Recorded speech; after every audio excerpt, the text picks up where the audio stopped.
वो अपनी बड़ी सी गाड़ी कंपनी के बाहर पार्क करके खुद बाहर निकल आया। अपनी शाही चाल और बेहद घमंडी अंदाज लिए वो बिल्कुल लापरवाही से कंपनी के अंदर आया। जैसे ही वो अंदर दाखिल हुआ, रिसेप्शन पर खड़ी लड़की ने सम्मान से खड़े होकर उसे गुड मॉर्निंग कहा। वीर ने हल्का सा सिर झुकाकर जवाब दिया और आगे की तरफ कदम बढ़ा दिए। रिसेप्शन पर बैठी लड़की बड़ी हसरत से उसे देख रही थी।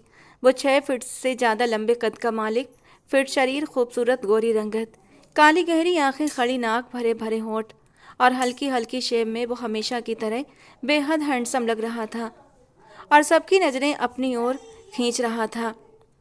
वो आगे बढ़ा और वीआईपी लिफ्ट में दाखिल हो गया। 5th फ्लोर पर पहुंचकर जैसे ही वो लिफ्ट से बाहर निकला, रोहित, उसका असिस्टेंट, उसके साथ कदम मिलाने लगा। सर, आज दोपहर 1 बजे धनंजय मेहरा कॉन्ट्रैक्ट साइन करने आएंगे।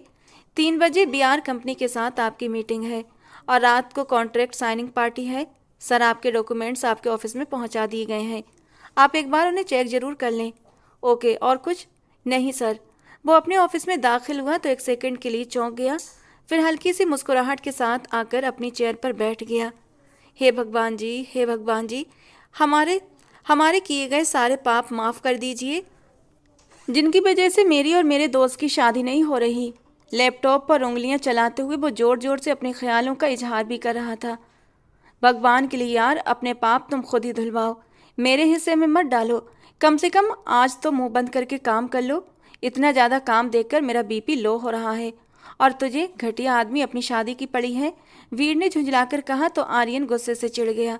बेटा, तुझे अकेले को ही काम नहीं करना पड़ रहा, मेरी जबानी भी तेरे साथ ही ढल रही है। काश कोई चमत्कार हो जाए, ऊपर से कोई लड़की ही टपक जाए, ये बेरौनक जिंदगी कुछ तो खुश रंग दिखाई दे।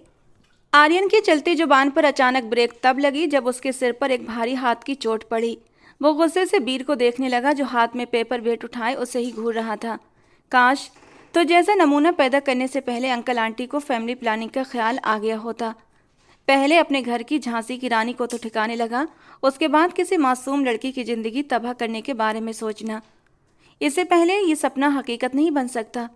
उस झांसी की रानी के जिक्र पर वीर की आंखों में एक अनोखे से एहसास की चमक दौड़ गई, जिसे आर्यन से छुपाने के लिए उसने अपना चेहरा दूसरी तरफ जल्दी से मोड़ लिया था। नहीं यार, वो कोई झांसी की रानी नहीं है, ना ही मेरे लिए वो मुसीबत है। वो तो मेरे दिल का टुकड़ा है। उसके लिए मैं कोई लड़की तो क्या, अपनी पूरी जिंदगी भी ख़त्म कर सकता हूँ। इतनी छोटी सी थी जब मम्मा ने उसकी जिम्मेदारी मुझे सौंपी थी। अपने बच्चों की तरह पाला है उसे मैंने, उसके लिए दिन रात एक कर दिए हैं। वो मेरी बहन नहीं, वो मेरी पूरी दुनिया है। आर्यन के शब्द अपनी बहन के जिक्र पर मोहब्बत से भर गए थे। उसकी आंखों में हल्की सी नमी छा गई और होठों पर एक प्यारी सी मुस्कान आ गई थी। जानता हूँ यार कि आराध्या तुम्हारे लिए क्या अहमियत रखती है, लेकिन एक ना एक दिन तो उसे विदा करना होगा ना। एक भाई होने की हैसियत से तुम्हारा ये फर्ज बनता है कि तुम उसे कोई अच्छा सा लड़का देखकर विदा कर दो, जो तुमसे भी ज़्यादा उसे प्यार करे, उसका ख्याल रखे और उसका साथ निभाए। वीर अपनी निगाहें इधर उधर चुराते हुए बोला कि कहीं अपने दोस्त के सामने दिल का हाल ही बयान न कर बैठे। चाहता तो मैं भी यही हूँ कि उसे किसी शहजादे के साथ अपने आशीर्वाद के साए में जल्द से जल्द विदा कर दूँ, लेकिन तू तो जानता है कि वो कैसी है। मेरे अलावा हर कोई उसके लिए भरोसे के काबिल नहीं है, किसी को बर्दाश्त नहीं करती, यहाँ तक कि तुझे भी उसकी कितनी बार बेरुखी बर्दाश्त करनी पड़ी है। आर्यन ने बेबसी से अपना माथा मल लिया तो वीर के होंठ भी धीरे से मुस्कुराने लगे।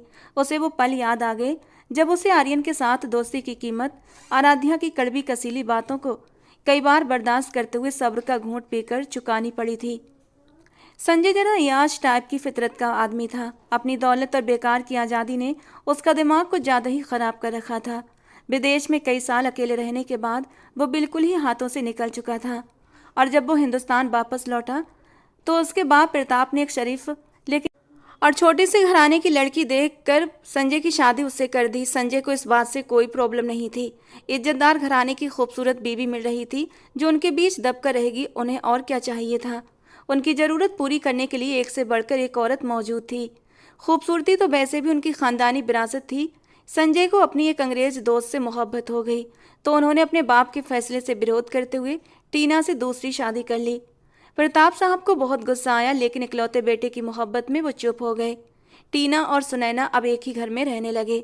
संजय और टीना के बेशर्म मंजर, बेवफाई भरी हरकतें, आए दिन की पार्टियां और शराब, ये सब कुछ देखकर सुनैना दिन रात रोती रहती। वो गरीब घर से थी, छोड़कर जाती भी तो कहाँ, इसलिए दिन रात अपने भगवान से उन लोगों के सुधरने की दुआएं मांगती रहती। 1 साल बाद उनके घर आर्यन पैदा हुआ। सुनैना को लगा शायद बाप बनने के बाद वो ठीक हो जाए, लेकिन संजय की हरकतें वैसी की वैसी ही रहीं। वक्त गुजरता रहा।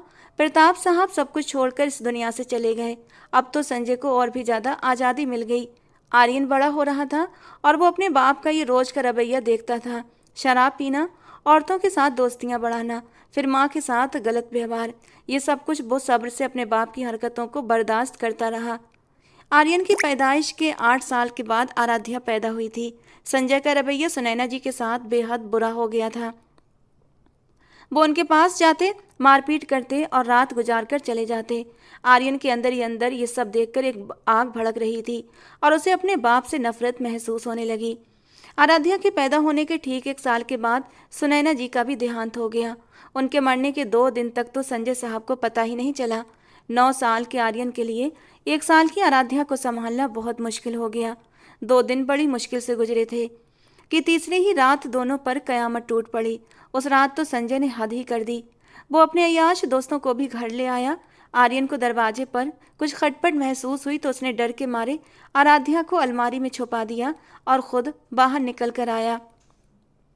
सामने संजय साहब खड़े थे तो उसे थोड़ा सा सुकून महसूस हुआ और तभी उनके पीछे 3 आदमी भी अंदर दाखिल हुए और साथ में 2 औरतें भी थीं। वे सभी शराब के नशे में मदहोश लग रहे थे। संजय ने इतनी ज़्यादा पी रखी थी कि वो सोफे पर गिरते ही बेहोश हो गए। उनके बाकी तीनों दोस्त आंखों में हवस ली औरतों के साथ वहीं अपनी शर्मनाक हरकतें करना शुरू कर चुके थे। ये देखकर आर्यन बहुत ज़्यादा डर गया। उस वक्त वो इतना बड़ा भी नहीं था कि इन हरकतों को समझ सकता, लेकिन उसका नन्हा सा दिल डर से कांपने लगा। उसने भागने की कोशिश की तो उनमें से एक ने आगे बढ़कर आर्यन को बाजू से पकड़ लिया और उसे खींचकर सोफे पर बिठा दिया और उसके वजूद को गलत तरीके से छूने लगे। आर्यन ने विरोध किया तो उसके नाजुक से गाल पर जोर का थप्पड़ मार दिया। जब आर्यन ने चीखने और रोने की कोशिश की तब भी वो लोग उसके सामने वो सारी गंदी और शर्मनाक हरकतें करते रहे। अगले ही पल उसकी दर्दनाक चीखें पूरे घर में गूंजती रहीं। वो चीखता रहा, चिल्लाता रहा, बेकाबू होकर रोता रहा, लेकिन उसके बावजूद उसका बाप करीब ही सोफे पर पड़ा रहा। वो बहुत बुरी तरह तड़प तड़प कर रोया था, जिसके निशान बड़े होने के बाद भी उसके जिस्म पर मौजूद रहे। सुबह के वक्त उनकी नौकरानी जो एक विधवा औरत थी क्वार्टर से आई तो सबसे पहले बच्चों की खबर लेने अंदर आई, लेकिन अंदर आर्यन को खराब हालत में फर्श पर पड़ा देखकर उसकी चीख निकल गई। वो इतनी बुरी तरह जख्मी था कि देखकर ही रूह कांप जाए। अंदर कहीं से आराध्या के रोने की आवाज़ भी आ रही थी, लेकिन वो तो आर्यन की हालत देखकर ही पत्थर बनी खड़ी रही। वो तीनों दरिंदे औरतों के साथ फरार हो चुके थे। उसने तेजी से आगे बढ़कर आर्यन को अपनी चादर में लपेट लिया और पीछे से गार्ड को बुलाकर पुलिस को खबर करवा दी। नौकरानी ने अंदर से जैसे तैसे आराध्या को ढूंढ निकाला। अलमारी बंद रहने के कारण उसे सांस लेने में तकलीफ हो रही थी। वो दोनों बच्चों को लेकर अस्पताल चली गई और उनका इलाज करवाया। आराध्या तो जल्दी ही ठीक हो गई, लेकिन आर्यन का काफ़ी लंबे समय तक इलाज चलता रहा। उसके जख्म भरने में बहुत वक्त लगा। फिर धीरे धीरे समय गुजरता गया। संजय को मालूम ही नहीं था कि दोनों बच्चे कहाँ हैं। उसने बच्चों को ढूंढने की कोशिश भी नहीं की और एक बार फिर अपनी ज़िंदगी की रंगीनियों में मदहोश हो गया। इस हादसे के बाद आर्यन ने बहुत मुश्किल से खुद को संभाला। वो नौकरानी दोनों बच्चों को अपने साथ ले गई। काफ़ी छोटी सी उम्र से ही आर्यन ने काम करना शुरू कर दिया। वो जगह जगह जाता, छोटे मोटे काम करने के साथ पढ़ाई भी करता। वो एक बेहद काबिल, होशियार और मेहनती बच्चा था। उसे देखकर उसके टीचर और उसके करीबी जान पहचान वालों ने उसकी हर तरह से मदद करना शुरू कर दी। वो दिल लगाकर पढ़ाई करने और मेहनत से काम करने के साथ साथ अपनी छोटी सी बहन आराध्या को भी पाल रहा था। वो विधवा नौकरानी जिसका नाम तुलसी था, अब उन मासूम बच्चों के सिवा उसका कोई नहीं था। उसने आर्यन और आराध्या को अपने सीने से लगा लिया और वो दोनों भी उसे माँ की तरह ही मानने लगे। रात दिन गुजरने लगे और बच्चे जवान होने लगे। आर्यन जब 20 साल का था तब उसकी मुलाकात वीर से हुई। वीर एक अमीर घराने का इकलौता चिराग था जो बेहद खूबसूरत और उसके साथ बेहद घमंडी भी था। उसकी पूरी फैमिली लंदन में शिफ्ट थी और यहाँ पर वो अपने पिता का बिजनेस बढ़ाने के लिए आया हुआ था। एक हादसे के तौर पर उसकी मुलाकात आर्यन से हुई। जब तुम्हें पता था कि गाड़ी मेरी तरफ आ रही है तो तुम खुद क्यों आए सामने? क्या तुम्हें अपनी जिंदगी की परवाह नहीं? अगर तुम्हें कुछ हो जाता तो? वीर एक बड़ी सी शॉप से निकलकर अपनी गाड़ी की तरफ बढ़ रहा था, तभी एक बड़ा सा ट्रॉलर उसकी तरफ बढ़ता हुआ आया। इससे पहले कि वो तेज रफ्तार ट्रॉलर वीर को कुचलता हुआ निकल जाता, तभी आर्यन दौड़कर आया और उसने वीर को एक तरफ धक्का दे दिया और खुद सामने आ गया। खुशकिस्मती से उसे सिर और हाथ पर हल्की फुल्की सी चोटें आई थीं, लेकिन यह हादसा इतना खतरनाक था कि उसकी जान भी जा सकती थी। सर, जिंदगी और मौत तो भगवान के हाथ में है, लेकिन मैं अपनी आंखों के सामने किसी को मरते हुए नहीं देख सकता था, इसीलिए बिना अपनी जान की परवाह किए सामने आ गया। आर्यन दर्द भरी सिसकी लेते हुए उठकर बैठा तो वीर ने फौरन आगे बढ़कर उसे अपने बाजू में थाम लिया। वो घमंडी सा शहजादा, जो बड़े से बड़े इंसान से बात करने में भी अपनी तौहीन समझता था, उस वक्त उसका दिल आर्यन के लिए पिघल गया। वो धीरे से उसके सीने से लग गया। Thank you. आर्यन एकदम से हैरान रह गया। बेशक वो लड़का उसकी ही उम्र का था, लेकिन वो बहुत खूबसूरत था और उसकी पर्सनालिटी में एक अजीब सा जादू दिखाई दे रहा था। कीमती ब्रांडेड कपड़े, जूते, खूबसूरत नए नक्श, ऊंचा लंबा कद और ख़ास बात यह कि वो आर्यन से कई गुना ज़्यादा मजबूत और हैंडसम था। उसके जिस्म से आती दिलकश खुशबू आर्यन को शर्मिंदा कर गई। माफ़ कीजिएगा सर, आपके कपड़े ख़राब हो जाएंगे। आर्यन ने उसे खुद से दूर करने के लिए फीकी मुस्कान के साथ बोला, तो वीर ने उसे कंधे से थाम कर अपने पास खींच लिया। दोस्ती में ना सर होता है न सॉरी, और तकल्लुफ़ तो बिल्कुल भी नहीं दोस्त, वीर ने दोस्ताना अंदाज में हंसते हुए कहा। तो आर्यन हैरान रह गया। मेरा नाम वीर सिंघानिया है और अब से तुम मेरे सबसे अच्छे दोस्त हो। तुमने मेरा दिल जीत लिया यार। आज से पहले मैंने सबको अपने सामने जुबान हिलाते और मेरी दौलत के पीछे भागने वाले मतलबी लोग ही देखे हैं, लेकिन तुम जैसा बहादुर और गैरतमंद इंसान मैंने नहीं देखा। तुम सच में तारीफ के काबिल हो। क्या मेरे दोस्त बनोगे? वीर की मोहब्बत भरी जिद पर आर्यन शर्मिंदगी से सिर झुका गया। मैं आपकी दोस्ती के काबिल नहीं हूँ सर। आप में और मुझ में ज़मीन आसमान का फ़र्क है। आर्यन के सख्त तो ठंडे शब्दों पर वीर के चेहरे की चमक थोड़ी धीमी पड़ गई। सच्ची दोस्ती ऊंच नीच, अमीरी गरीबी का फ़र्क नहीं देखती। ये सच्ची वफादारी और सच्ची मोहब्बत देखती है, जो मेरी आंखें तुम्हें देखकर पहचान चुकी हैं। लेकिन तुम्हें देखकर लगता है कि तुम भी किसी अच्छे घराने से हो, बस किस्मत के हाथों लुट बैठे हो। वीर के इतने सही अंदाज़ा लगाने पर आर्यन बेयकीनी से उसे देखने लगा और फिर उसी दिन आर्यन ने अपनी ज़िंदगी की सारी कड़वी सच्चाई उसके सामने खोल कर रख दी। ये सब सुनकर वीर का दिल उसके लिए गम से भर गया। अब से तुम अकेले नहीं हो आर्यन, मैं तुम्हारे साथ हूँ। वीर ने एक बार फिर उसे गले से लगा लिया। चलो, मैं तुम्हें तुम्हारे घर छोड़ देता हूँ, और हाँ, अब से तुम यहाँ वहाँ काम करने के लिए धक्के नहीं खाओगे। अब से तुम मेरे साथ मेरी कंपनी में काम करोगे। मैं तुम्हें लेने के लिए गाड़ी भेजूंगा, वीर ने खुशदिल अंदाज में कहा। तो आर्यन ने भी अब उसके कंधे पर हाथ रखकर मुस्कुरा दिया। वो उसे छोड़ने उसके घर आया। जब बेल बजाने पर दरवाज़ा खुला तो सामने एक 12 साल की बहुत ही प्यारी हिरनी जैसी आंखों, लंबे बालों की 2 चुटिया बांधे एक मासूम सी गुड़िया खड़ी थी। उसे दरवाज़ा खोलते देखकर वीर को लगा जैसे उसके सामने किसी दूसरी ही दुनिया की कोई मासूम सी परी खड़ी हो, जो ज़मीन पर उतर आई हो। वो गुमसुम सा उस परी को देखता रह गया, लेकिन अगले ही पल वो बहुत ज़ोर से चौंक गया। भाई! वो परी इतनी ज़ोर से चीखी कि वीर के तोते उड़ गए। वो होश में आया और आंखें फाड़े उसे देखने लगा। हे भगवान जी, मेरे भाई को क्या हो गया? तुलसी अम्मा, जल्दी आइए, देखिए तो सही भाई को कितनी चोटें लगी हैं। हाय हाय, मेरा भाई! वो एकदम से आंखों में आंसू भरकर वीर को जोर से धक्का देती हुई आर्यन को संभालकर धीरे धीरे अंदर ले जाने लगी। आर्यन बेचारा परेशान, हक्का बक्का और थोड़ा शर्मिंदा सा वीर को देख रहा था, जो इस छोटे से पैकेट में छिपे इतने बड़े धमाके को देखकर बुरी तरह हैरान परेशान था। ऐसी फुलझड़ी जैसी आफत को बर्दाश्त करने की हिम्मत सिर्फ आर्यन में ही हो सकती थी। किसने किया आपका ये हाल? नाम बताइए उसका। बस हड्डी पसली एक करके ही रखूंगी मैं उसकी, जिसने मेरे भाई को हल्की सी भी चोट पहुंचाने की कोशिश की। जानता नहीं है वो किससे पंगा लिया है उसने। आराध्या नाम है मेरा। उसके खानदान को छठी का दूध याद दिला दूंगी मैं। वो हाथ नचाते हुए गुस्से में बिना सोचे समझे बोले जा रही थी, तो वहीं आर्यन की बेबसी भरी नजरें फीके चेहरे के साथ अब तक अपने साथ खड़े वीर पर टिकी हुई थीं। वीर ने तो मन ही मन सोचा, अगर इस झांसी की रानी को पता चल गया कि मैं इसके भाई की हालत का जिम्मेदार हूँ, तो ये तो मुझे जान से मार देगी। वीर माथे पर आए पसीने को साफ करता हुआ धीरे से बोला, मैं चलता हूँ आर्यन, तुम अपना ख्याल रखना, कल मिलते हैं।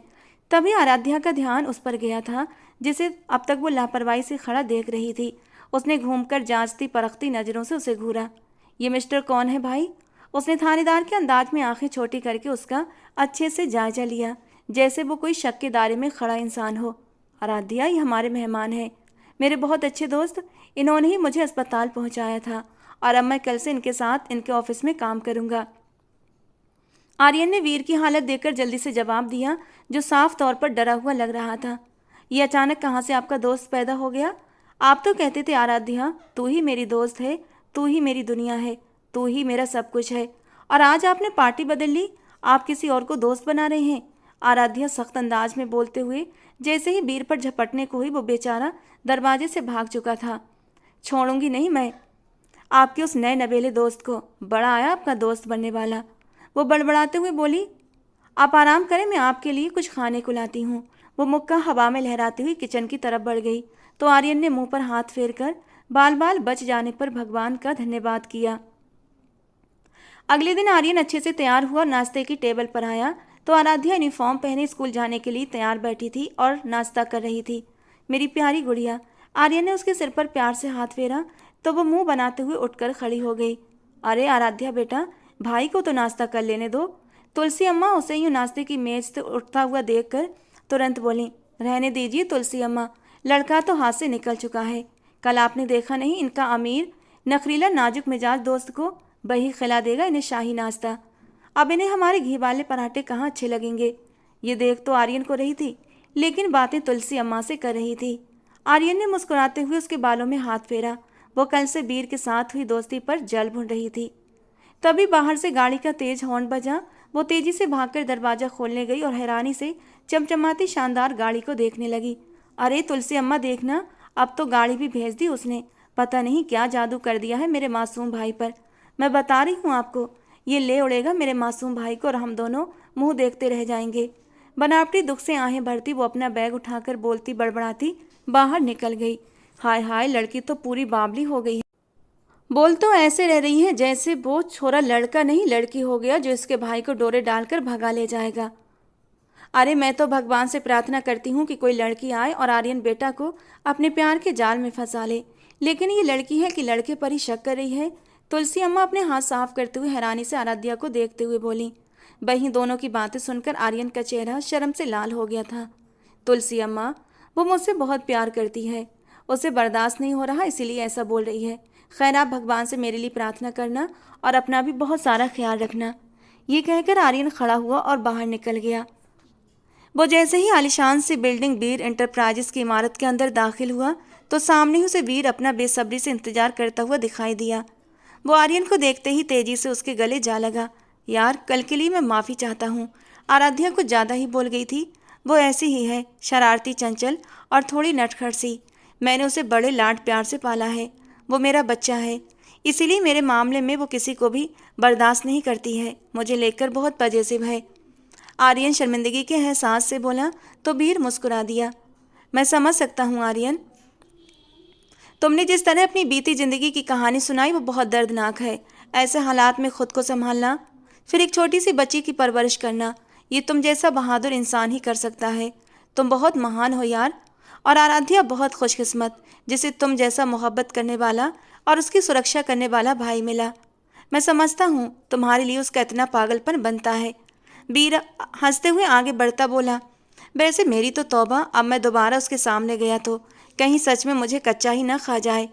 इस पर दोनों जोर जोर से हंसते रहे और आगे बढ़ गए। वक्त धीरे धीरे आगे बढ़ता गया और वीर का हाथ थाम लेने और दोस्ती जैसे मजबूत रिश्ते को पकड़कर आर्यन की जिंदगी ही बदल गई। वो दिन रात एक करके मेहनत और लगन के साथ उसके बिजनेस को आगे बढ़ाने में उसकी मदद करने लगा। दोनों की सख्त मेहनत से उनका बिजनेस थोड़े ही समय में इतना बड़ा और कामयाब हो गया कि पूरे देश में उनकी एक अलग पहचान बन गई। बिजनेस के साथ साथ उनकी दोस्ती भी मजबूत होती चली गई। 6 साल के बाद, आर्यन मुझे नहीं पता, आज तुझे हर हाल में इस बिजनेस अवार्ड फंक्शन में जाना पड़ेगा। आज हम दोनों के लिए बहुत बड़ा दिन है। तेरे बिना मैं अकेले अवार्ड कैसे लूँगा?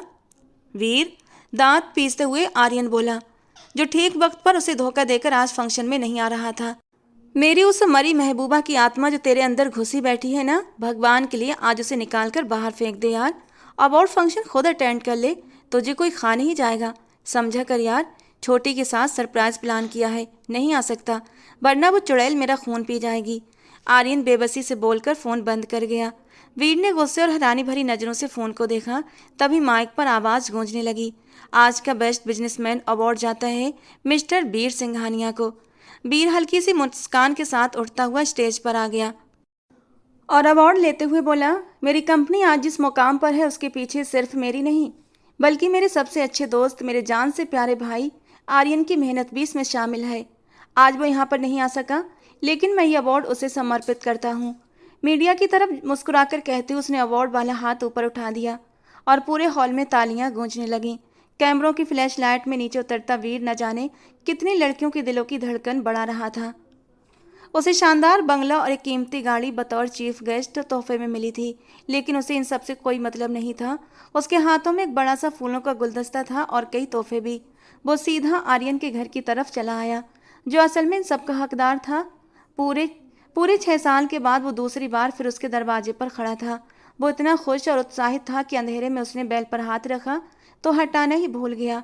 उस वक्त सिर्फ चांद की हल्की सी रोशनी थी जो उस पर पड़ रही थी। तभी एक झटके से दरवाज़ा खुला। वीर जो दरवाज़ा खुलने पर सामने आर्यन की उम्मीद कर रहा था कि वो उसे देखकर खुशी से गले लगा लेगा, हैरानी से मुंह खोले खड़ा रह गया, क्योंकि सामने कोई और नहीं बल्कि आराध्या खड़ी थी। नाजुक सी दरमियाने कद की बेहद हसीन लड़की, लंबे बाल जिन्हें उसने उलझे हुए अंदाज में बांधकर छोड़ दिए थे। गोरी रंगत इस वक्त गुस्से से लाल हो रही थी। उसकी बड़ी बड़ी आंखें वीर को ऐसे घूर रही थीं जैसे उसे जिंदा ही खा जाएंगी। वो अब 12 साल की छोटी बच्ची नहीं रही थी, बल्कि 18 साल की एक नाजुक खूबसूरत कली बन चुकी थी, जो धीरे धीरे गुलाब बनकर खिलने की ओर बढ़ रही थी। उसने पत्थर बने खड़े वीर का झटके से कोट पकड़ लिया तो वीर डरकर एक कदम पीछे हुआ। 6 फीट का वो लंबा चौड़ा नौजवान उस वक्त धड़कते दिल और कांपती नजरों के साथ चांदनी में खड़ी उस नाजुक लड़की को देखकर जैसे अपना सब कुछ हार बैठा था। कहाँ भाग रहे हो? घंटी तो ऐसे बजा रहे थे जैसे सब आपके गुलाम बने आपके इंतजार में बैठे हैं कि मिस्टर राजकुमार आएंगे और हम उड़कर उनके लिए दरवाज़ा खोल देंगे। अरे हम इंसान हैं, पैरों से चलकर आते हैं और दरवाज़ा खोलते हैं। 2 घड़ी नाम को सुकून नहीं मिलता हमें, जब देखो टन टन आ जाते हो, घंटी बजा देते हो। वो गुस्से से बोले जा रही थी और वीर उसे देखकर अपने होश ही खो बैठा था। उसकी जबान के जौहर देखकर वो झटका खाकर जैसे होश में आया। तभी पीछे से आर्यन भागकर आया और आराध्या के मुंह पर हाथ रखकर उसे दूसरी तरफ घुमा दिया। वीर तू यहाँ अंदर आ जा यार, ये तो एक नंबर की पागल है, इसकी बात का बुरा मत मानना। तू जानता है ना इसे? आर्यन शर्मिंदगी से बोला। आराध्या के पीछे होते ही उसने भाई के हाथ पर जोर से काट लिया। अच्छा तो मैं पागल हूँ? वाह क्या रिश्तेदारी निभाई है आपने, कल की दोस्ती के लिए अपने खून के रिश्ते को ही गैर बना दिया। सच कहते हैं लोग, इस दुनिया में कोई किसी का नहीं होता। मेरा तो अपना सगा भाई ही मेरा अपना नहीं रहा। चुप कर जा मेरी माँ, वो पहली बार घर आया है, कुछ तो इज्जत रख ले मेरी। आर्यन दुख से उसके सामने हाथ जोड़कर खड़ा हो गया। इन भाई बहन के दिलचस्प मंजर को देखकर वीर के चेहरे पर एक हसीन सी मुस्कान बिखर गई। वो धीरे से अंदर आया जहाँ पूरा घर अंधेरे में डूबा हुआ था। हाँ हाँ जा रही हूँ, आपको हमेशा मुझसे ज़्यादा अपना ये दोस्त ही प्यारा होता है, मेरी तो आपको कोई परवाह ही नहीं है।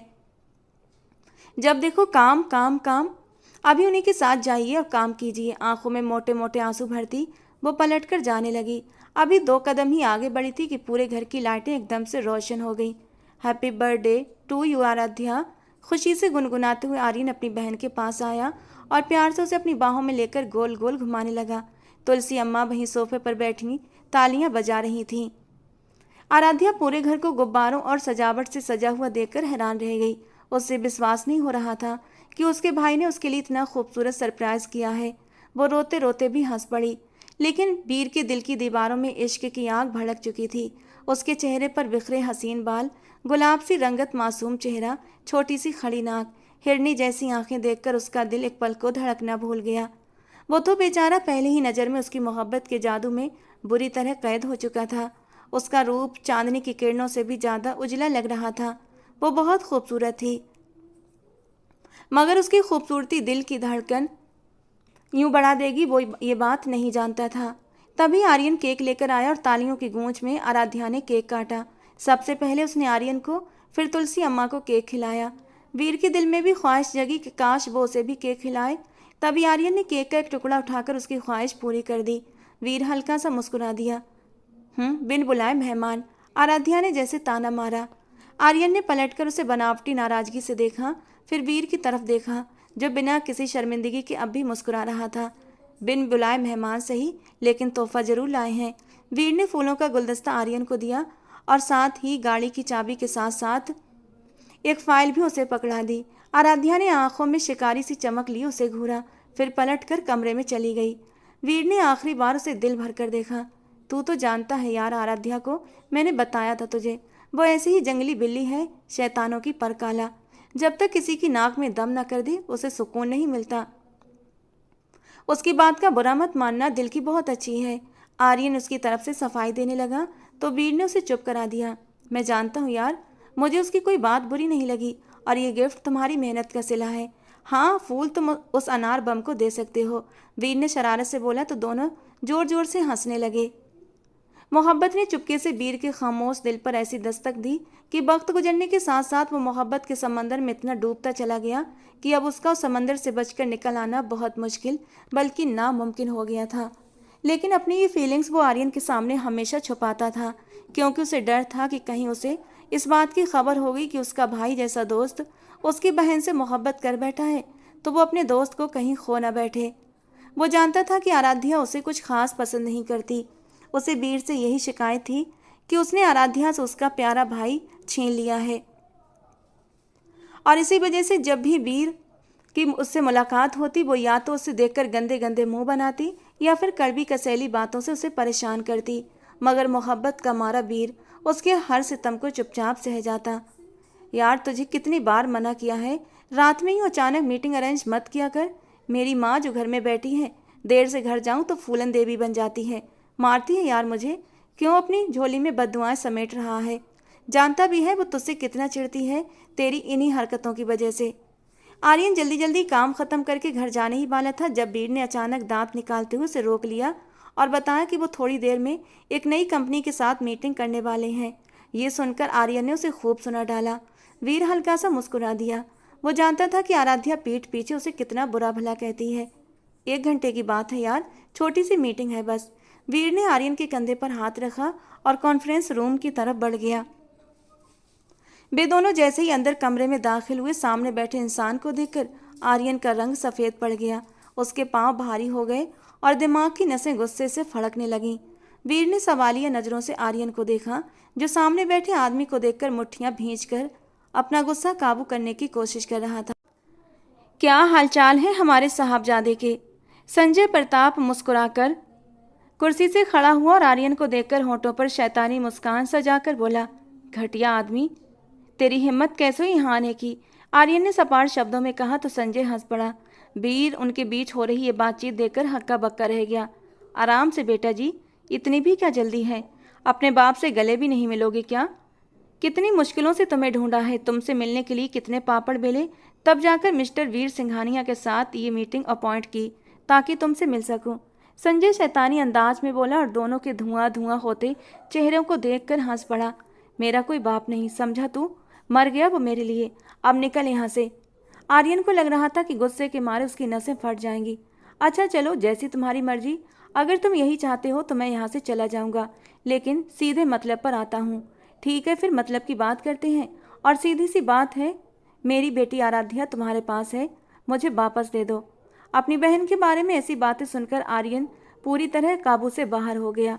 उसने झपट कर संजय की गर्दन पकड़ ली। तेरी हिम्मत कैसे हुई मेरी बहन का नाम लेने की, उसे अपनी बेटी कहने की? आर्यन गुस्से में संजय को झकझोरने लगा। वो उसे मारने के लिए आगे बढ़ा ही था कि वीर ने आगे बढ़कर मुश्किल से उसे काबू किया था। छोड़ूंगा नहीं मैं तुम्हें आर्यन।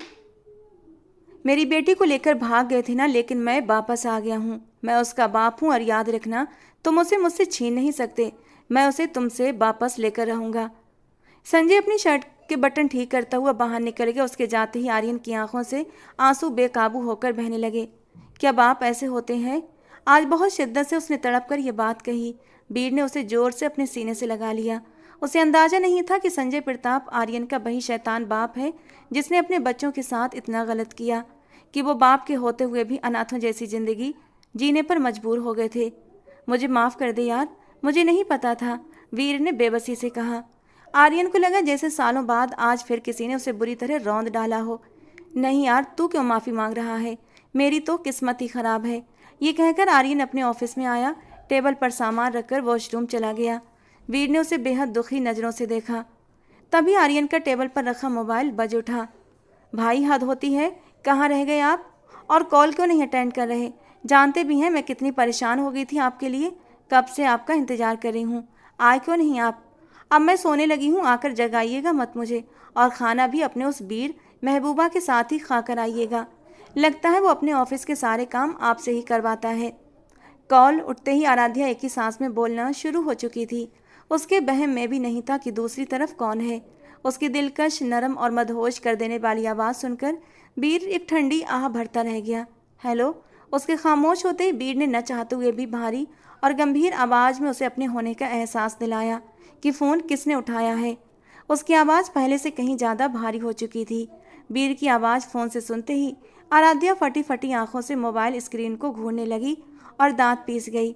उसने फ़ोन तो अपने भाई को किया था, फिर इस इंसान के पास उसके भाई का मोबाइल फ़ोन कैसे आ गया था? 6 सालों में उसने ऐसा पहले कभी नहीं किया था, फिर आज क्यों? अगर कॉल पिक कर भी ली थी तो काट देता, जवाब क्यों दिया? आराध्या के जिस्म का सारा खून उसके चेहरे पर छलक आया, लेकिन अगले ही पल अपने बोले गए शब्दों पर शर्मिंदा होने की बजाय वो ढिठाई से उसके जवाब का इंतजार करने लगी, जबकि उसकी धड़कनों की रफ्तार कई गुना बढ़ चुकी थी। उसका दिल चाह रहा था कि कॉल काट दे। वो उस इंसान की आवाज़ दोबारा नहीं सुनना चाहती थी, मगर आर्यन का फ़ोन उसके पास था, तो किसी अनहोनी के ख्याल से वो चाहकर भी कॉल काट नहीं पाई। भाई कहाँ है? ठंडी आवाज़ में उसने मुश्किल से ये शब्द पूछे थे। अपने भाई की आवाज़ न सुन पाने की बेचैनी में वो अब परेशान होकर उसके बारे में पूछ रही थी। उसके अंदाज में अपने भाई के लिए बेपनाह मोहब्बत और फिक्र महसूस करते हुए वीर का दिल चाहने लगा कि उसके शब्दों और उसके अंदाज में अपने लिए भी वही बेचैनी, वही शिद्दत देख सके। मगर अगले ही पल उसने अपने जज्बात बड़ी महारत से छुपा लिए। खुद पर अजनबी का नकाब ओढ़ने में उसे ज़्यादा वक्त नहीं लगा। किसी ज़रूरी काम से गया है, थोड़ी देर में घर पहुंच जाएगा। सब खैरियत तो है ना? वीर के बताने पर उसे तसल्ली हुई। उसके भाई को आराध्या के बाद अगर सबसे ज़्यादा किसी से मोहब्बत थी तो वो वीर ही था, जिसके साथ वो खुद को सबसे ज़्यादा महफूज महसूस करता था और जिस पर उसे पूरा भरोसा भी था। हाँ, मैं ठीक हूँ, लेकिन कुछ लोग नहीं चाहते कि मैं सुकून से अपने भाई के साथ रहूँ। आराध्या की ये चोट सुनकर वीर के हाथ जैसे जम गए। अपनी इस हालत पर उसे बेपनाह गुस्सा आ रहा था कि आखिर वो उसे इतनी नफरत भरी नज़र से क्यों देखती है। वीर का दिल चाहा कि ऊंची आवाज़ में उस पर अपने दिल का सारा दर्द उंडेल ले, लेकिन वो ऐसा भी नहीं कर पाया। सीट की पीठ से टिककर वो उसकी भारी सांसों को सुनता हुआ अपने अंदर लगी आग की शिद्दत को कम करने की कोशिश करने लगा। और अगले ही पल आराध्या को कॉल कटने की आवाज़ आई। आई हेट यू वीर सिंघानिया, जिस तरह तुमने मेरे भाई को मुझसे दूर किया है, तुम भी अपने प्यार के लिए ऐसे ही दूर रहो। गुस्से की हद पर पहुंचते हुए उसके होंठों से ये बद्दुआ निकल गई, लेकिन अगले ही पल वो अपने होंठों पर हाथ रखती, पैर पटकती, आंखें बंद करके बिस्तर पर लेट गई।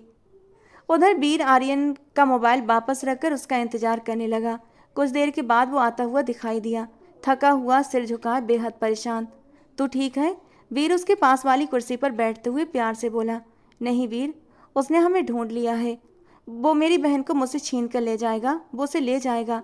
ये कहते हुए आर्यन बच्चों की तरह उसके सीने से लग गया और खुद पर काबू खोकर बिलख बिलख कर रोने लगा। पागल हो गया है तू? वो कुछ नहीं कर सकता, मैं हूं ना तेरे साथ। मेरे होते हुए वो आराध्या को हाथ भी नहीं लगा सकता। आर्यन की बात सुनकर गुस्से से वीर की गर्दन की नसें उभर आई थीं और उसकी आंखें और भी लाल हो गईं। उसी पल अपने जज्बात छुपाना उसके लिए मुश्किल हो गया था। मैं क्या करूं वीर? आर्यन की ऐसी हालत देखकर वीर का भी बस नहीं चल रहा था कि उस आदमी को आग लगा दे। तभी आर्यन झटके से खड़ा हुआ, उसके हाथ थामकर बोला, मेरी बहन से शादी कर ले वीर, तू ही एक है जिस पर मुझे सबसे ज़्यादा भरोसा है। संजय प्रताप तुझसे कभी टक्कर लेने की कोशिश नहीं करेगा। आर्यन की बात सुनकर वीर का दिल जोर से धड़क उठा। वो फटी फटी आंखों से उसे देखने लगा, जो आज उम्मीद से भरी निगाहों से उसी को देख रहा था। आर्यन, ये वीर को समझ नहीं आ रहा था कि वो क्या बोले। आराध्या उसकी पहली और सच्ची मोहब्बत थी, लेकिन वो उसे यूं मिल जाएगी ये उसके वहम में भी नहीं था। मैं उसे मना लूँगा यार, वो मेरी बात कभी नहीं टालेगी। आर्यन अचानक खड़ा होकर फैसले भरे अंदाज में बोला, देख आर्यन, तू जज्बाती मत बन, सुकून से फैसला कर। मैं नहीं चाहता कि तू आराध्या की इजाज़त के बिना उस पर अपना फैसला थोप दे। उसके साथ कोई ज़बरदस्ती नहीं करेगा तू। वीर ने दिल पर पत्थर रखते हुए ये बात कही। वो जानता था कि आराध्या उससे नफरत करती है। अपनी मोहब्बत में खुदगर्ज होकर वो उसकी ज़िंदगी के साथ खिलवाड़ नहीं कर सकता था। ये आप क्या कह रहे हैं भाई? मैं और वीर सिंघानिया से शादी? नहीं, कभी नहीं, मरकर भी नहीं। मुझे वो इंसान एक आंख नहीं भाता। उसने मेरे भाई को मुझसे छीना है, मुझसे दूर किया है। मैं उस आदमी को कभी माफ़ नहीं करूँगी। आपको याद है ना भाई, आपकी ज़िंदगी में मेरी क्या अहमियत है? आप कहते थे कि आप मेरे अलावा किसी और से प्यार नहीं करते, लेकिन जब से वो वीर आपकी ज़िंदगी में आया है, अब आप कहते हैं कि आप मेरे बाद वीर से बहुत प्यार करते हैं, उसे अपने सगे भाई की तरह मानते हैं। बस मुझे यही आपके प्यार का बंटवारा पसंद नहीं। मुझे आप चाहिए, आपका प्यार चाहिए। मैं ही उसकी इकलौती हकदार हूँ, बस। मैं कुछ नहीं जानती। लेकिन उस वीर ने मेरे प्यार में हिस्सेदारी ली है और आप चाहते हैं कि मैं उससे शादी कर लूँ? हरगिज़ भी नहीं। मैं कभी उस आदमी को माफ़ नहीं करूँगी। आप प्लीज़ किसी से भी मेरी शादी करवा दें, लेकिन वीर सिंघानिया से शादी कभी नहीं। आर्यन, जो सारी रात बेचैनी में गुजार कर बुरी तरह परेशान हो चुका था, सुबह होते ही उसने आराध्या से अपने दिल की बात कह दी। ये सुनते ही गुस्से से वो जैसे आग बबूला हो गई और उसने साफ शब्दों में इस रिश्ते के लिए आर्यन को मना कर दिया। तुम समझती क्यों नहीं हो गुड़िया? वीर तुम्हारे लिए बेहतरीन इंसान है। वही है जो तुम्हें हर मुसीबत से बचा कर रख सकता है, तुम्हारी सुरक्षा कर सकता है। मेरी ज़िंदगी और मौत का कोई भरोसा नहीं गुड़िया। वो बहुत अच्छा इंसान है, उसका दिल बहुत साफ है। आर्यन बेबसी की तस्वीर बना उसके सामने घुटनों के बल बैठकर बोला, मुझे कहीं नहीं जाना। मैं फैसला कर चुकी हूँ, ना मैं वीर से शादी करूँगी और ना ही किसी और से। और आपने मुझे ज़्यादा फोर्स किया भाई, तो मैं घर छोड़कर कहीं चली जाऊँगी। गुस्से से भड़ककर ये कहते हुए वो आर्यन की सारी उम्मीदों पर पानी फेरती अंदर चली गई। आर्यन किसी हारे हुए इंसान की तरह जमीन पर बैठ गया और अपना सिर दोनों हाथों में पकड़ लिया। वो अपनी बहन को कैसे समझाए कि उनका शैतान बाप उनकी ज़िंदगी में लौट आया है, जो उसकी बहन को उससे छीन कर अपनी अंधेरी दुनिया में ले जाना चाहता है। मैंने बात की है आर्यन से, वो बिल्कुल तैयार नहीं है। वो कभी आराध्या को हमारे हवाले नहीं करेगा। संजय ने शराब का घूंट भरते हुए नफरत से कहा। सामने सोफे पर टीना सिगरेट हाथ में लिए धुआं छोड़ रही थी। दूसरी तरफ विनोद साहब, जो एक जाने माने बिजनेसमैन और अधेड़ उम्र के आदमी थे, संजय को लाल आंखों से घूर रहे थे। तुम्हारे कहने पर मैंने आर्यन को ढूंढ निकाला, लेकिन अब मुझे नहीं पता संजय कि तुम आराध्या की शादी मुझसे कैसे करवाते हो। मुझे मेरा पैसा चाहिए या फिर आराध्या। ये कहते हुए विनोद ने सामने रखा गिलास उठाया और एक ही घूंट में ख़त्म कर दिया। टीना ने उसे नफरत से देखा। उठवा लो उसे, वो बेरहमी से बोली। टीना, ठीक कह रही है संजय, तुम उसे उठवा लो, मैं शादी कर लूँगा उससे। फिर देखते हैं आर्यन क्या कर सकता है। वैसे भी आराध्या सोने की चिड़िया है, वो हमारे हाथों में होगी तो आर्यन को काबू करना बहुत आसान हो जाएगा। विनोद लालची नज़रों से हंसते हुए बोला और टीना ने भी उसकी बात में हामी भर दी। संजय ने गहरी सांस ली और बोला, आराध्या को उठाना आसान नहीं है। पहले तो हमें आर्यन को ठिकाने लगाना होगा और उसके बाद ही आराध्या को काबू किया जा सकता है। इतना कहकर वो अपना शैतानी दिमाग में कोई खतरनाक योजना बुनने लगा। कमरे में सन्नाटा फैल गया और टीना अपने होठों पर तिरछी मुस्कान लिए उसे देखती रही। इधर वीर पिछले कुछ दिनों से देख रहा था कि आर्यन बहुत खामोश है और किसी गहरी सोच में डूबा रहता है। उस दिन के बाद से ना तो उसने खुद वीर से शादी की बात छेड़ी थी और ना ही इस मुद्दे पर कुछ कहा था। वीर समझ गया था कि आराध्या ने शादी से साफ इनकार कर दिया होगा और शायद इसी वजह से आर्यन खुद से शर्मिंदा और टूटा हुआ महसूस कर रहा था। आखिर एक दिन वीर से ये सब देखा नहीं गया। वो अचानक उसके पास आया और जबरन मुस्कुराते हुए बोला, चल आजा, तुझे एक बढ़िया सा लंच करवाता हूँ। आर्यन ने भीगी आंखों से उसकी ओर देखा। वीर ने उसके कंधे पर हाथ रखा और नरम आवाज में कहा, मैं जानता हूँ तू अंदर ही अंदर खुद से लड़ रहा है, लेकिन परेशान होने से कुछ हल नहीं होगा। सब ठीक हो जाएगा, बस तू चिल कर यार। इतना कहकर उसने उसे भाई की तरह अपने सीने से लगा लिया। मगर अंदर ही अंदर वीर का दिल भी भारी था। वो सोच रहा था कि आखिर वो क्या करे जिससे उसकी मोहब्बत भी उसे मिल जाए और उसका दोस्त भी पहले की तरह खुश रहने लगे। दोनों ऑफिस से निकलकर गाड़ी की तरफ बढ़ ही रहे थे कि अचानक ही सामने से गाड़ी में से नकाबपोश आदमी बाहर निकला और बिना एक पल गवाए आर्यन पर गोली चला दी। धाय! गोली की आवाज़ गूंजते ही सब कुछ जैसे थम गया। आर्यन के शरीर से खून फूट पड़ा और वो लड़खड़ाते हुए जमीन पर गिर पड़ा। आर्यन! वीर की चीख निकल गई। वो पागलों की तरह दौड़कर उसके पास पहुंचा, आर्यन की आंखें धीरे धीरे बंद हो रही थीं और उसके होठों से बस टूटी फूटी सांसें निकल रही थीं। नहीं, नहीं, तुझे कुछ नहीं होगा, वीर लगभग रोते हुए चिल्लाया। उसने तुरंत उसे उठाया, गाड़ी में डाला और पागलों की तरह अस्पताल की तरफ गाड़ी दौड़ा दी। हॉस्पिटल पहुंचते ही वीर को पहचानते हुए डॉक्टरों ने बिना कोई सवाल जवाब किए आर्यन का इलाज तुरंत शुरू कर दिया। वीर की आंखें खून की तरह लाल हो चुकी थीं। वो कुछ पल वहीं खड़ा रहा, फिर अचानक बाहर निकलकर वापस गाड़ी की तरफ आया। इधर घर पर आराध्या दरवाजा खोलकर बाहर निकल ही रही थी कि सामने वीर को खून से सनी शर्ट और गुस्से से भरा देखकर, चेहरा लिए खड़ा देखकर उसकी चीख निकल गई। वीर, ये खून, मेरा भाई कहाँ है? उसकी आवाज़ बुरी तरह कांप गई थी। तभी अंदर से तुलसी अम्मा भी घबराकर दौड़ी हुई आईं। बेटा, क्या हुआ? आर्यन कहाँ है? मेरा बच्चा ठीक तो है ना? तुलसी अम्मा ने कांपते हाथों से वीर को पकड़ा। वीर की आवाज़ पत्थर जैसी सख्त हो चुकी थी। सब पता चल जाएगा, चलिए मेरे साथ। उसने आराध्या का हाथ जोर से पकड़ा, उसे लगभग खींचते हुए गाड़ी की तरफ ले गया। आराध्या का दिल बार बार डर से कांप रहा था। उसका कलेजा जैसे मुंह को आ रहा था। तुलसी अम्मा भी घबराकर उनके साथ गाड़ी में बैठ गईं। पूरे रास्ते आराध्या बस धीरे धीरे बड़बड़ाती रही, मेरे भाई को कुछ नहीं होगा, भगवान प्लीज उन्हें कुछ मत होने देना, वो ठीक होंगे, उन्हें कुछ नहीं होगा। उसकी आंखों से आंसू रुक नहीं रहे थे, मगर उसे क्या पता था कि उसके सामने कैसी कयामत आने वाली है। जैसे ही वो अस्पताल पहुंची, डॉक्टरों ने यह खबर सुनते ही कि आर्यन को गोली लगी है, उसके पैरों तले से जमीन खिसक गई। ऐसा लगा जैसे आसमान टूटकर उसके सिर पर गिर पड़ा हो। वो तुलसी अम्मा के सीने से लगकर फूट फूट कर रोने लगी। तुलसी अम्मा, मेरा भाई, अम्मा ये क्या हो गया?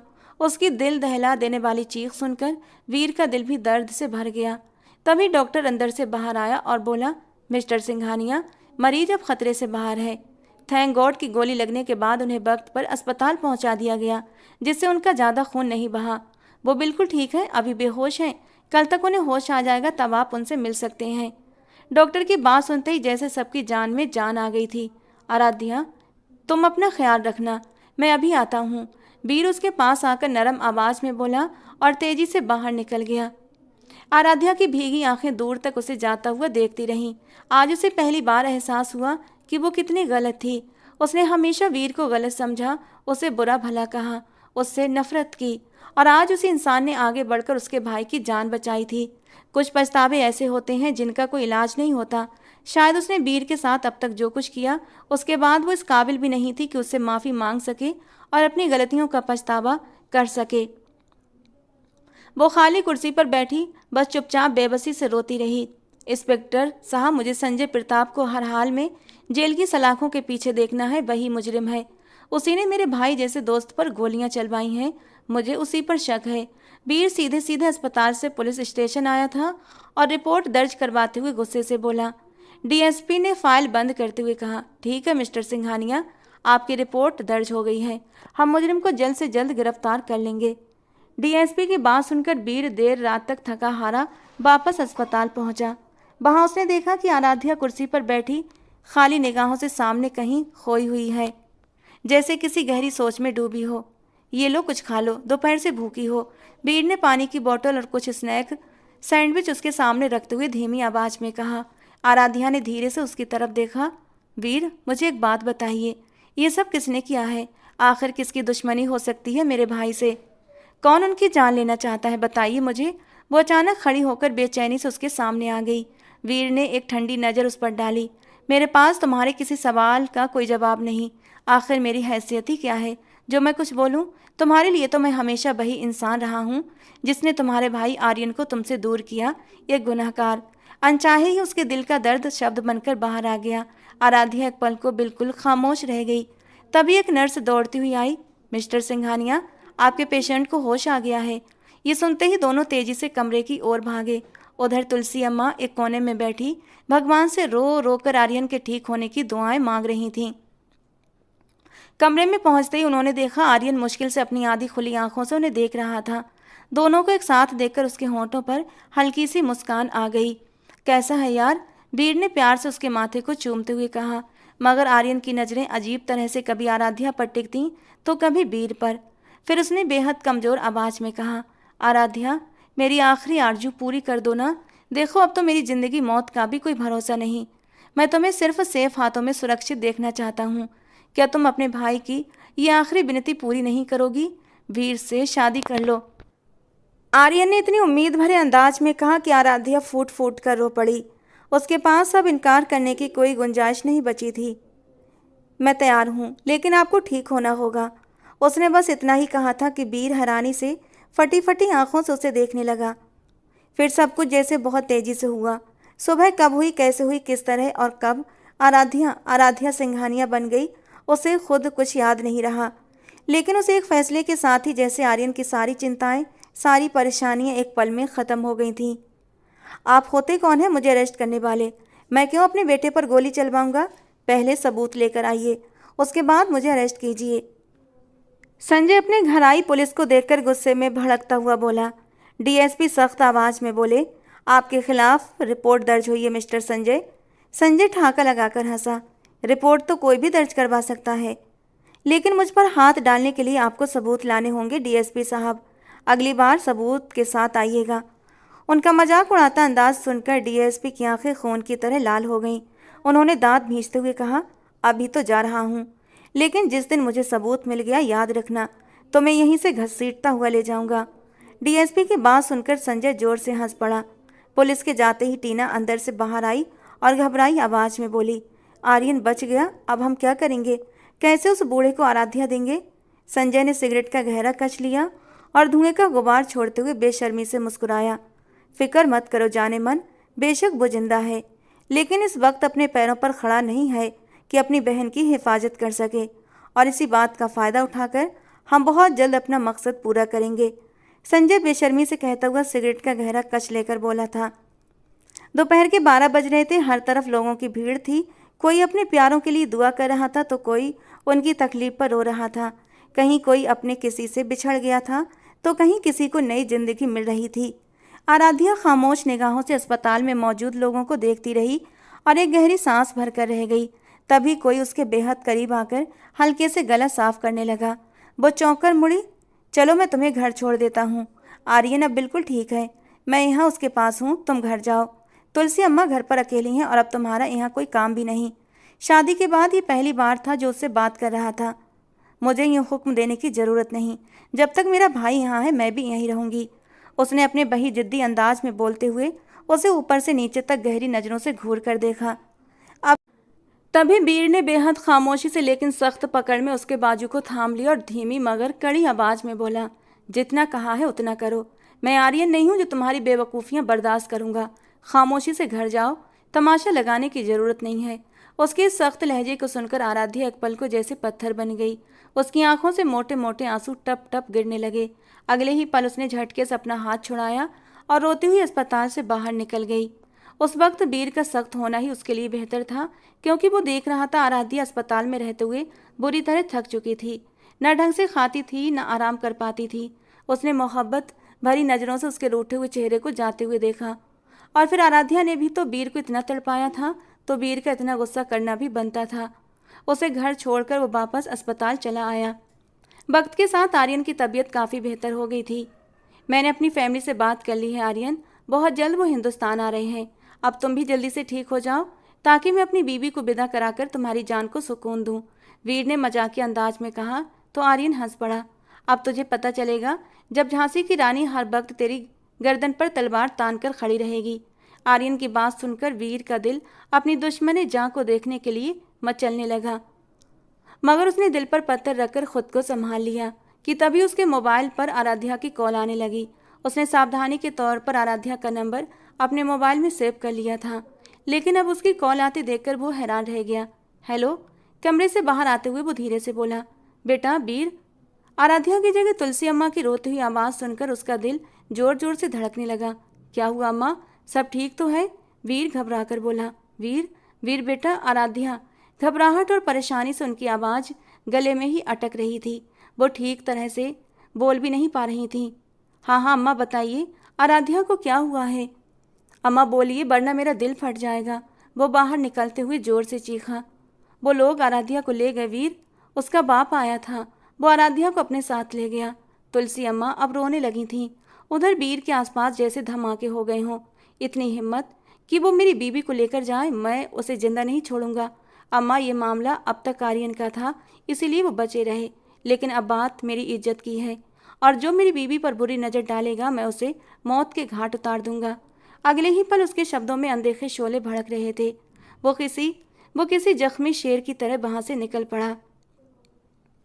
आराध्या को एक शानदार कमरे में लाकर जबरदस्ती बंद कर दिया गया।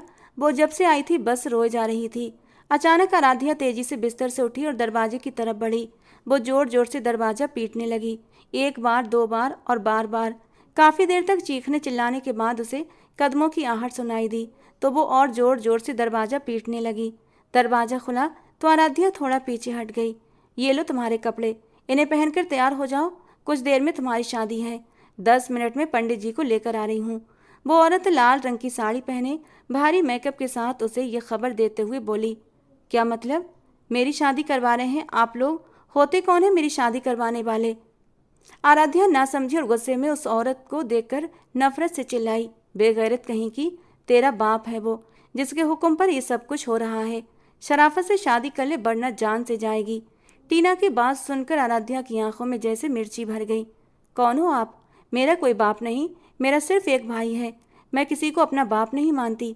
जाकर बता दो अपने घटिया पति को, मेरी शादी हो चुकी है, मैं वीर सिंघानिया की बीवी हूँ, और बहुत जल्द वो तुम लोगों को तुम्हारे अंजाम तक पहुंचा देगा।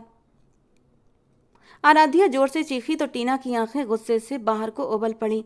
क्या क्या कह रही हो? क्या मतलब है तुम्हारा? तुम्हारी शादी हो चुकी है? हाँ, अब जाओ, दफा हो जाओ यहाँ से। वो गले के बल चीखी थी कि तभी संजय जोर से उसकी तरफ बढ़ा और आगे बढ़कर आराध्या के बाजू को जोर से दबोच लिया। एक बात कान खोलकर सुन लो तुम लड़की, तुम्हारा कोई भाई नहीं, तुम्हें यहीं रहना है, और अगर पंडित जी के आने पर तुमने कोई गड़बड़ी की तो मैं अपने हाथों से तुम्हें मौत के घाट उतार दूंगा। संजय ने आराध्या को जोर से पीछे धक्का दिया तो वो पीछे बेड पर जाकर गिर पड़ी। तभी एक नौकर हाँफता हुआ अंदर आया। साहब, साहब, पुलिस आ गई। पुलिस ने पूरे घर को अपनी हिरासत में ले लिया है। वो अभी इतना ही बोल पाया था कि तभी वीर की गरजती हुई आवाज पूरे घर में गूंज उठी, आराध्या, आराध्या।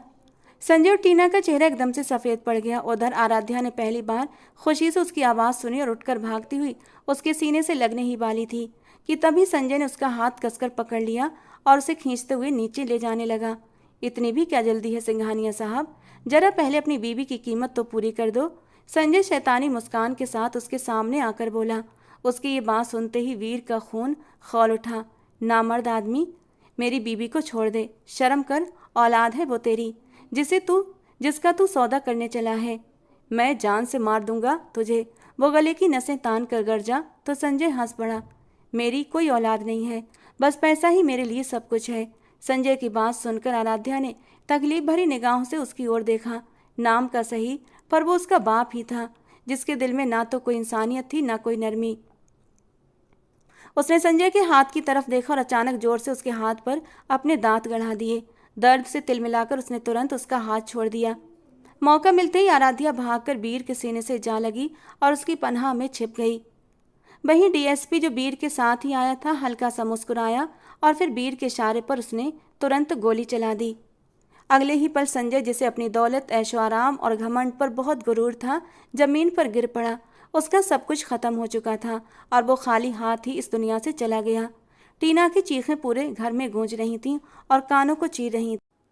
वीर ने सिपाहियों को इशारा किया, जिस पर वो उसे पकड़कर बाहर ले गए। इसके बाद वीर ने आराध्या को अपनी मजबूत बाहों में भर लिया और वहां से बाहर निकल आया। मैं बहुत डर गई थी वीर, जानते हैं आप उस वक्त मुझे कितनी शिद्दत से आपकी याद आई थी, कितनी बार मैंने आपका नाम पुकारा, आपको आवाज़ दी। आराध्या उसके खूबसूरत चेहरे को एक नज़र देखकर भीगी पलकों को झुकाते हुए बोली। वीर बिना कुछ कहे उसकी उठती गिरती लंबी पलकों को देखता रहा। फिर बेखुदी में उसने उसके चेहरे को अपनी हथेलियों में थाम लिया और धीरे से उसके करीब झुक गया। मैंने बहुत पहले ही खुद से वादा लिया था कि इस प्यारी सी लड़की की हिफाजत अपनी जान से बढ़कर करूँगा। तुम मेरी इज्जत हो, मेरी बीबी हो, मैं कैसे तुम्हें किसी की नज़र लगने देता। वीर के शब्द सुनकर वो हैरानी से उसे देखने लगी। मेरी तन्हा और उदास जिंदगी में बहार बनकर आने के लिए खुश आमदीद doll, my sweet wife, I love you. अपने माथे पर उसके होठों का स्पर्श महसूस करते ही उसने आंखें बंद कर लीं और अपनी सांसें रोक लीं। वो एहसास दुनिया का सबसे खूबसूरत एहसास था, जिसे वो उस वक्त तो उसकी बाहों में कैद होकर महसूस कर रही थी। उसकी आंखों से आंसू टूट कर बहने ही वाले थे कि उससे पहले ही वीर ने अपनी उंगलियों के पोरे से उन्हें धीरे से पोंछ दिया। आज एक वादा मैं खुद तुमसे करता हूँ कि तुम्हारे हर दुख और हर सुख में तुम्हारे साथ खड़ा रहूँगा। तुम तक पहुँचने वाली हर तकलीफ को पहले वीर से होकर गुजरना होगा। उसके चेहरे पर बिखरे उस प्यार भरे स्पर्श ने उसे शर्माने पर मजबूर कर दिया। आर्यन के पूरी तरह ठीक होने में अभी कुछ दिन और लगे, लेकिन अब खतरे की कोई बात नहीं थी। अस्पताल के कमरे में पहली बार सबके चेहरों पर सुकून दिखाई दे रहा था। डॉक्टर ने मुस्कुराकर कहा, अब आप जल्द ही घर जा सकेंगे। ये सुनते ही आराध्या की आंखों में खुशी के आंसू आ गए। उसने झुककर अपने भाई का माथा चूम लिया। देखा, मैंने कहा था ना, तुम्हें कुछ नहीं होगा, वो हल्की मुस्कान के साथ बोली। तो आर्यन भी मुस्कुराया। अब रोना बंद करो, अभी तुम्हारी विदाई भी तो करनी है। कुछ ही दिनों के बाद घर में छोटी सी रस्म रखी गई। तुलसी अम्मा ने कांपते हाथों से आराध्या के सिर पर दुपट्टा ठीक किया। उनकी आंखें नम थीं, लेकिन चेहरे पर खुशी भी थी। आराध्या ने उन्हें गले लगाया और रो पड़ी। अपना ख्याल रखना तुलसी अम्मा, और आर्यन को भी दवाई समय पर दे देना, और मेरे भाई का ढेर सारा ध्यान रखना जब तक कि मेरी भाभी इस घर में ना आ जाए। वो रुक रुक कर बोली। वीर पास ही खड़ा सब देख रहा था। उसने धीरे से आराध्या का हाथ थाम लिया, जैसे उसे भरोसा दिला रहा हो कि अब वो अकेली नहीं है। विदाई के समय आर्यन उसके पास आया। मेरी बहन को कभी दुख मत देना, उसने आधे मजाक और आधे प्यार में वीर से कहा। तो वीर हल्का सा मुस्कुराया।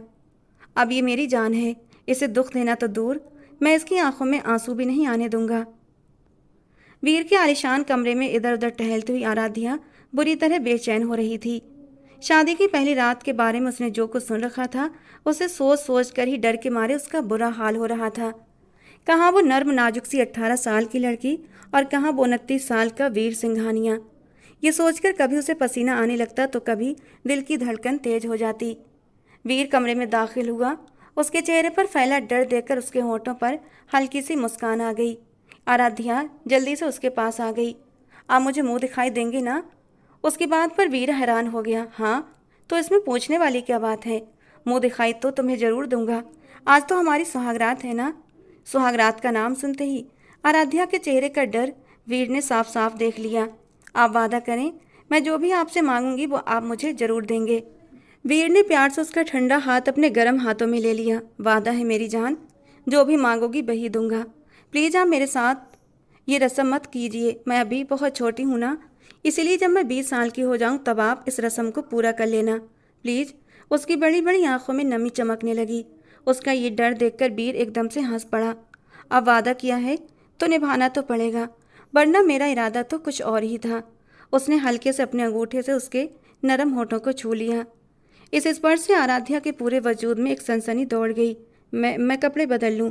वो जल्दी से उससे अलग होते हुए घबरा कर बोली। वीर आज पहली बार आराध्या का ये शर्मीला रूप देख रहा था और उसे अंदर ही अंदर बड़ा मजा आ रहा था। आराध्या ड्रेसिंग रूम में चली जाती इससे पहले ही उसने उसका हाथ पकड़कर अपनी ओर खींचा और अपने चौड़े सीने से उसे लगा लिया। आप क्या कर रहे हैं? आपने तो मना किया था ना? आराध्या की आवाज़ कांप रही थी। वीर ने हंसते हुए कहा, हाँ तो अपनी बात पर मैं अड़ा हुआ हूँ, लेकिन मेरी एक शर्त है।